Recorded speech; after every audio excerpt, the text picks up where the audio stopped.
Welcome to Luca is a Billionaire, where the only thing I invest in is your answers. You begin by powering the Nest and opening the Google Home app. This is where the device pairs. Make sure your phone is on the same local network and Bluetooth is enabled so discovery works. If your router has separate SSIDs for 4 GHz and 5 GHz, note which one you prefer since range matters.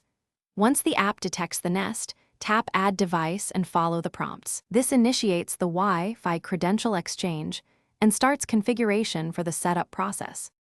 You select the detected Nest in Google Home and choose your Wi-Fi network because the device needs credentials to reach Google services. When you enter the password, type slowly and confirm exact characters. Caps and symbols matter.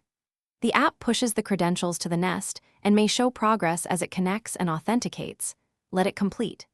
Make sure to accept any firmware updates the app recommends, since updates often fix connectivity bugs and security issues, and avoid interrupting the process.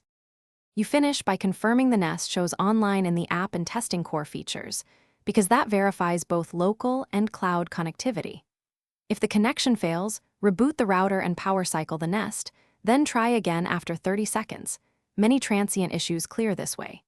If problems persist, inspect router settings, disable AP isolation, add the Nest MAC to allowed devices, and ensure DHCP is assigning an IP. These steps resolve most stubborn connection. Thanks for watching and please subscribe. It's the best investment you'll ever make.